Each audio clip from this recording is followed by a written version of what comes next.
Easy peasy lemon squeezy. Alright folks, so I'm doing something a little bit different today. It's not an explain video, it's gonna be me ranking all 11 seasons of The Walking Dead TV show. This way you can get to know what I like to see in the show, and especially what I don't. I'm trying something new with the face cam. I know sometimes some people like to put a face to the voice, so let me know what you think in the comments. But I'm not going to keep you waiting any longer, so starting at number 11, we have Season 7. Now, I'm not going to pretend to be edgy and say Season 7 and 8 are the best seasons. They're not. They're objectively the worst written ones by far. But on most people's lists, I see Season 8 at the bottom when I honestly think Season 7 is worse, and the reason is, it's boring. Focusing on one or two people per episode just does not work for this story arc at all. Especially watching week to week, it is painful. We start off with one of the best episodes of the series, and then immediately we are hit with two bottle episodes with the Kingdom and the Sanctuary episodes, when those could have easily been condensed into one single one or been the B plots for two other episodes. It's very odd that we don't see Rick or Maggie for like 3 or 4 episodes after the lineup, considering they are the people that, you would want to follow up with immediately the most. Another issue that really sticks out to me is Carl's age, specifically his interactions with Negan around the middle of the season. It's just weird that they adapt comic Carl's lines almost word for word when Chandler Riggs is so much older than Carl was in the comics. Especially with him singing to Negan, it's cringe if anything. I see a lot of love online for the finale, but I can't agree, and a reason for that is Sasha's death. It is just so weird, her being in the coffin. It just doesn't make sense why Negan would allow her to do that. Why, I don't know, it's weird. I understand they want to adapt Holly's death, kind of, but they already did it in Fear Season 2, so that's what we got. My biggest issue with the season, though, is that it really plunges into the comic booky side of the franchise, not only with Shiva, but even in episode 9, I believe it is, where, they have the cars and they're taking down the entire horde. It's just too outlandish, I guess you would say. Some things I do like, though, the premiere is absolutely amazing, even though it really should have been the Season 6 finale. Like a 2-hour, or combine it or something, but it did not need to be broken up, and it completely killed the momentum from before. But overall, an absolutely great episode. Andrew Lincoln as Rick is amazing this season too. We see a completely different side of Rick with him being beaten and broken down, and he portrays it amazingly. On the other hand, there's Jeffrey Dean Morgan as Negan, which to this day I think is a little bit of a strange casting. I always envisioned Negan to be, big, brooding, and Jeffrey Dean Morgan just kind of isn't that, I feel like most of his guys could take him in a fist fight. So it kind of affects the intimidation factor, and especially with how hard they go with the comedy aspect of it. I just think he's kind of not the best adaptation of comic Negan. But with what he was given to work with, he makes it work in his own way, which I did come to love over the years. But overall, Season 7 is just a meandering mess of a season. Writing-wise, pacing-wise, it's all over the place. And at number 10, we have Season 8. Shocker. This season's biggest issues are the dialogue. The fans have dubbed it Gimple speak, where they talk kind of Shakespearean and over the top and dramatic, and it just doesn't sound natural, especially with all the speeches they're giving. Another issue is the action, which is a huge issue when you're in the war season. Every other episode has a gunfight, but for the most part, it's just people, randomly shooting at air. You can tell it's not choreographed the best. One of the most frustrating things in the season is the garbage people by far. The way they flip-flop, it's just unnecessary. Jadis is actually a cool character to me, but they could have introduced her in a much, much better way. By the time Season 8 started, we were already a season and a half into this arc, and everyone knew the war was going to expand the entire season. So it was really starting to drag on at this point. And with all the bottle episodes, especially in the middle of the season, it did not make for a good viewing experience week to week at all. And the biggest elephant in the room, Carl's death. I don't care what anyone says, it does not work for the show at all. There's a new sentiment going online that it makes sense for the story about Rick trying to rebuild the world, sticking to his word in season 6. No, the story was about Carl. We should have had Old Man Carl in the end. That's what it was about. And I'm not going to pretend like it doesn't really hurt the series, because it does. There's a massive hole left for the remaining seasons that even Judith can't quite fill. Overall, though, I put this season higher than season 7 because I find myself enjoying the beginning and the end of it a lot more than anything going on in season 7. The first 4 episodes are amazing. I have little to no complaints about, and the second half of the season is actually a great watch pretty much all the way through. Episode 12 and episode 14 being highlights, but the finale was weak, and it mostly comes down to the location of being in the middle of a field. In the comics, it's at Hilltop. It's a big iconic thing. In the show, it's a field with a tree. It just doesn't quite hit the same. And especially with it lasting 2.5 seasons at this point, we needed a much more, bombastic finale. I will say though, Dwight is a highlight of these 2 seasons. He gets slept on all the time, but his story is so interesting to watch. I like the decision to keep Negan alive, even though I'm not crazy about the direction they kind of head with him towards the end of the series. But as I thought they should have, they stuck with the comic, which I'm completely okay with. One aspect of season 8 I absolutely love though is the helicopters. They are such a crazy, unique tease for what's to come. I think it's like episode 5 or 6. Rick is just walking to the garbage people, and then all of a sudden, you hear the blades go in, and over top, a helicopter out of nowhere flies. It was crazy. It was mind-blowing. And then we see Negan see it later. Why he didn't bring it up again, I have no idea, but whatever. Overall, season 8 is a bit of a messy season with really poor dialogue, but it's still really entertaining. Moving on to number 9, we got season 11. I am not sorry about this one. Season 11 was really disappointing, and I don't think it's entirely the writer's fault. I think AMC, cut the cord short. They had a plan, I heard, for 15 seasons, and obviously that didn't end up working out.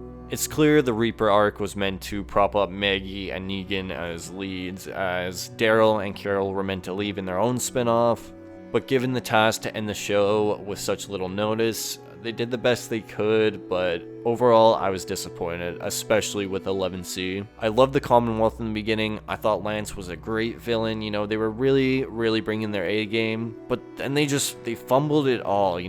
Lance's story petered out weird. Pamela turned evil, mustache twirling evil. It just did not work. Mercer was amazingly casted, but I feel like they didn't even give him that much to do, or that much screen time. Princess was a character that was there. I do like her better than the comics. She's a lot more chill, but still, I never understood why she was even introduced in the first place. I don't know what purpose she serves to the story. I can't stand the gray color filtering over the entire season. It drives me absolutely nuts. Apocalypses can be vibrant and beautiful. The overgrowth of nature, you can show that off. Another thing that really bugs me is that they go from medieval weapons in like season 9 and 10 due to, lack of resources for guns, and then season 11 starts and they're all armed again, no explanation. Commonwealth has, working vehicles, they're driving around, it's all good and dandy. I don't know, I think the Commonwealth needed at least another season with some CRM integration to really make the season stand out. The Commonwealth also feels really small. They only really show off that one square and then some of the training houses and stuff, which is really weird considering that should be the easiest set to do because they don't have to dress it up or anything. But some things I do like, Lance is way better than he is in the comics. He's barely even a character in the comics, and they made him one of the highlights of the season. Like I said, the Commonwealth was really good at the start. Unfortunately, I'm not a fan of pretty much anything going on with the Reapers except the way they bring back the Whisperer tactic against them. That's one thing I never liked about the comics, was that they kind of just abandoned it and it seemed like the Whisperers were extinct after. But we see that there may be pockets living around, the state or the country left over, so the whole thing didn't die out completely. But yeah, season 11 has a weak beginning, solid middle, and then another weak ending for me, putting it, third last on my list. And at number 8, we have season 10. Now, I'm a big season 9 fan. I have so much nostalgia for that time in the comics, from the new beginning to the Pikes. That whole era is just so nostalgic for me for some reason. And they absolutely nailed it in season 9 of the show. I loved it. But for some reason, I always felt indifferent with the Whisperer War in the comics, It never excited me that much. I was always hoping for something more than just a conflict, I guess. I don't know exactly what I was looking for, but what we got just didn't fully satisfy me. Except for Andrea's death, that really had an impact. So going into season 10, I was interested to see how they were gonna adapt, something I was underwhelmed with in the comics, see if they were gonna make it better. And in some ways they definitely did, but in other ways not so much. Right off the bat, the season started and the tone feels off. They're bold for doing the satellite thing, but I think it was just too much too quickly, and it didn't fit into this more, medieval kind of period we were in. But nonetheless, the Whisperers were really nerfed this season compared to the last. They made them dumber, slower, weaker, and much more cartoony, especially Alpha, which I was not a fan of. But Beta and Negan are absolutely the highlights of the season, and I could rewatch their scenes anytime. I am not a fan of the way they use the Silence the Whisperers thing in the TV show, though. In the comics, it's more of like a propaganda thing to turn the residents against the Whisperers instead of, their eyes on their failed leadership. But in the show, it's I think it's to sow paranoia in the community, Dante paints it on. I don't know, it just doesn't work as well. The pacing is also kind of an issue, the full first half of the season is, a Cold War, which is cool in concept, but a lot of the episodes drag on, especially the cave stuff, which I can absolutely not stand. I hate that episode so much. But as for the war itself, the hilltop fight is way better than it is in the comics. I absolutely love it, even if it has the exclusion of Carl. And I do really like episode 16, even though I think it could have been done a little more epic. But a highlight of the season I definitely think is episode 12, which is Alpha's death episode. Front to back, it is absolutely amazing and doesn't get talked about enough. Moving on to number 7 though, I think this is going to be the first controversial one. I am putting season 6. Now, I know this season is absolutely loved in the community, but for me, this is where a lot of the problems started to kind of spring up. A lot of people love No Way Out, but they forget that the pacing getting there was a kind of all over the place. I mean, they have the dumpster thing with Glenn, and then immediately after it is the Morgan episode, which really breaks up the pacing. And episode 5 of that season is really, really slow and really, really boring. Following that, we have episode 6, which is another, separate storyline from what we got going on with Daryl and Abraham and them. And then finally, episode 7 gets back to the main plot where they reveal Glenn is, alive. It just really drags in the first half. That being said though, the first 3 episodes are an absolute masterpiece in my eyes. But one thing that's always bugged me in the season is that in the trailer, they made it out to look like it was going to be a Rick versus Morgan sort of thing. And I think it should have been. I think the writers should have leaned into that and then, ran with that a little bit into season 8, where then they could kill Morgan, maybe give that effect on Rick the same they would Carl, and then keep Carl alive. But they didn't really do that. They kind of just baited us in the trailer. Leading up to season 6, I was really excited to see how they would adapt, a larger world and that whole story arc. But when we got to the hilltop, it really felt small. There's only a few people seen walking around. There's only a couple trailers. It's a far stretch from the, bustling community it is in the comics. And this season's biggest offender is the cliffhangers. There's the classic Glenn in the dumpster and, the finale with Negan's kill. But everyone always forgets that the mid-season finale had a just as annoying cliffhanger with Sam, screaming for his mom, which didn't even lead into the Anderson family massacre like it was teased to in the next episode. It was the season where a lot of, little problems started to really poke their head out, which would have much greater effects leading into the next couple seasons. But of course, I love No Way Out, the episode, even though it feels a little bit on the comic booky side to me. which is funny because I think the comic book version, feels a little more grittier and realistic. Overall, though, it is a good season, but it is where the problems began to start with me. Moving on to number 6, we have Season 1. Now, I don't really have that many issues with Season 1 at all. I mean, to be honest, I think it's nearly a masterpiece. The biggest issue I have with it is the finale, like a lot of people. It just doesn't fit with the whole tone they got going on. It doesn't make the world feel dead the way it should in these early seasons, and it reveals too much too soon. Another big issue I have with it is how dumb the Atlanta camp kind of seems around the walkers, especially when you compare it to where our Fear crew is at in the timeline. They're 2 months into the apocalypse and they're still, beating walkers in the back and stuff. Daryl even pokes fun at the group for this, saying, "Come on people, it's gotta be the brain." But the only other issue I have with this season is the length. 6 episodes compared to, 13 or 16. Even though I think, they're more on the right track with less, less is more. But in terms of the positives, oh man, the ambient sound is fantastic in this season. Frank Darabont may be a little bit on the crazy side, but he knows how to make good films. One thing that's always been missing in the later seasons is, the ambient sounds of, cicadas, the sound of the sun beating down on the pavement. You could hear it all. You hear the flies on the corpses, and you hear the moans of the walkers carrying with the wind. It is just fantastic sound design. The score goes right hand in hand with that. It knows when to keep a scene silent, and knows when to come in strong. It's perfect. It was perfect. It has an absolutely perfect introduction to every single character, and it's masterful storytelling. It really is. But I can't put it any higher because of its length.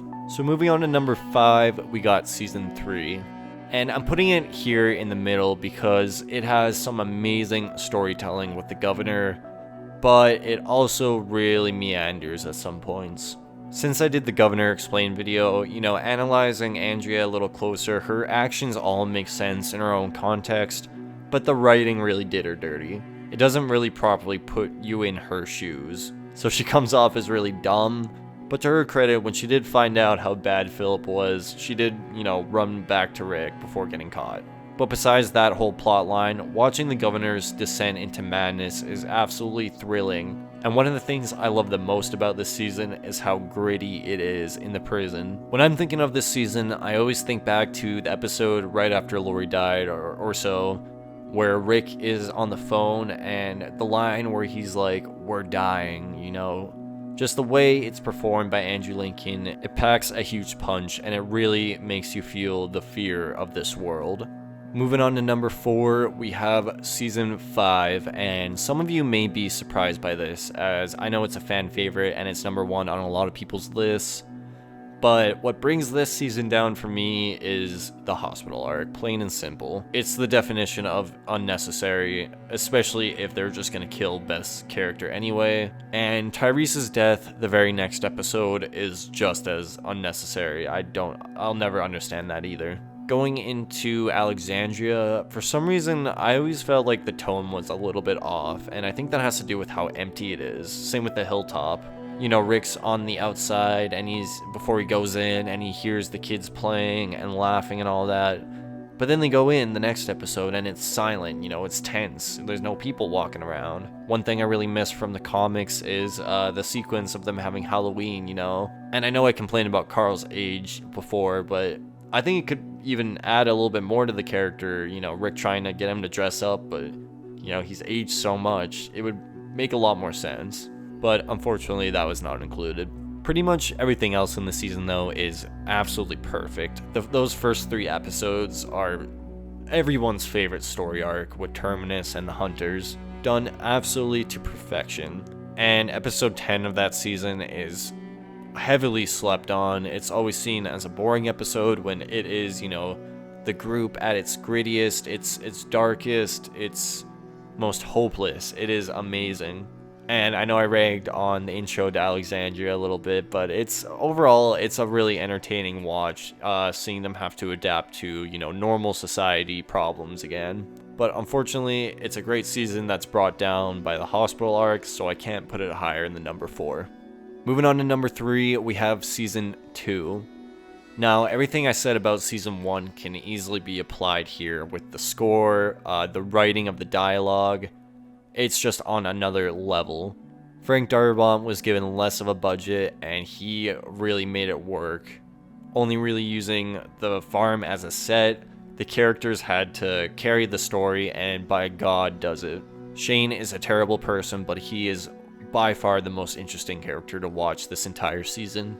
And watching Rick slowly start to embrace the dark is really interesting as well, and the way we see him take over the group into the Ricktatorship at the end, it's just masterful storytelling, it really is.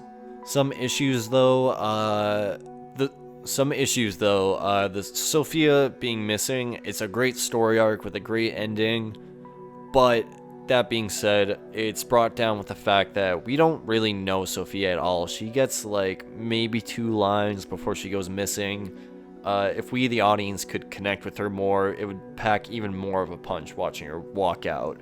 Because as it stands, we're more sad for the group and for Carol than we are for Sophia herself when watching. That being said, the whole Rick versus Shane thing is just absolutely masterfully done. A highlight from the season is episode 8, Nebraska. I hear Nebraska's nice. That absolute classic. So yeah, overall, season 2, a little bit slow on the action, but in terms of character work, amazing. Alright, moving on to number 2, we have season 4. Now, some of you may be shocked to see it this high, but for me, this season for some reason is the most nostalgic, which is funny because it was coming out around the same time as the New Beginning arc in the comics, so I guess for some reason that time period in my life just connected a lot with the show and the franchise. So why did I rank this season so high? Well, a lot of it has to do with nostalgia, but not only that, the writing is great as well. The flu arc retroactively after everything that went down in 2020 hits even harder, and the road to Terminus was filled with so much mystery and excitement. It was one of the most exciting times in the show. I absolutely love the tone of them being on the tracks, surrounded by nature. It's the first time the group is separated and, surviving in the wilderness. It's really what I look for in an apocalyptic story, and it hits the mark 100%, and it leads to one of the best story arcs in Terminus. Some things I don't like though, the Governor episodes.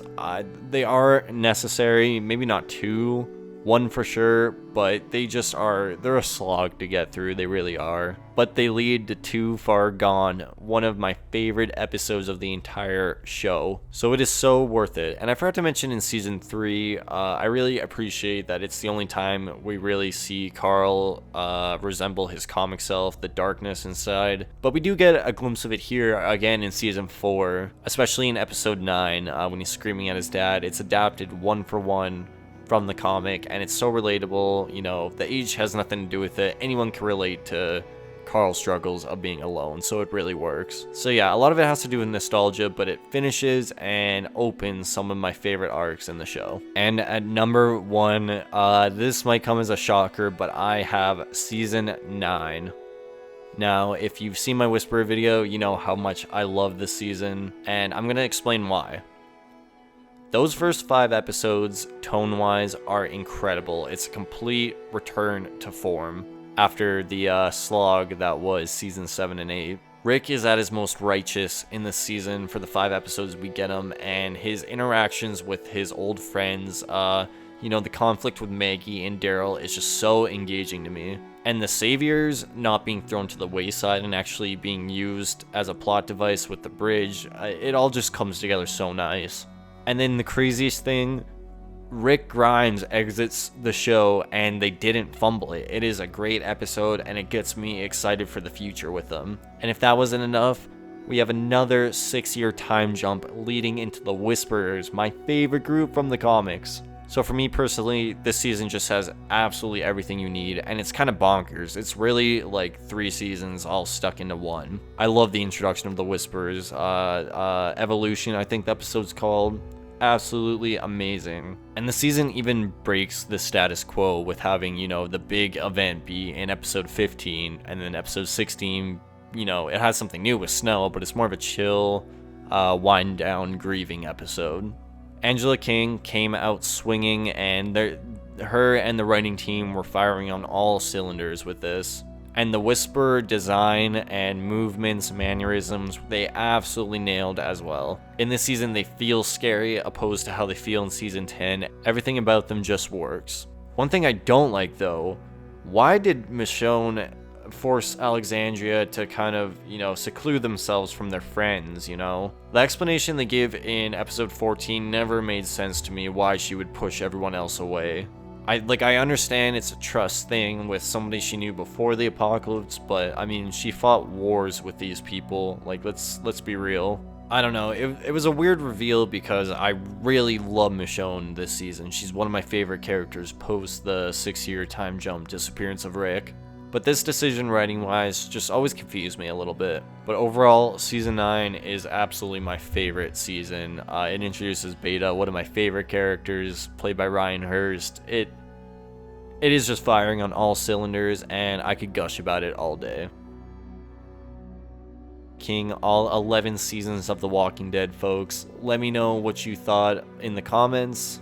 Maybe I'll do more ranking videos in the future, top 10 episodes. We'll see. Let me know what you want to see.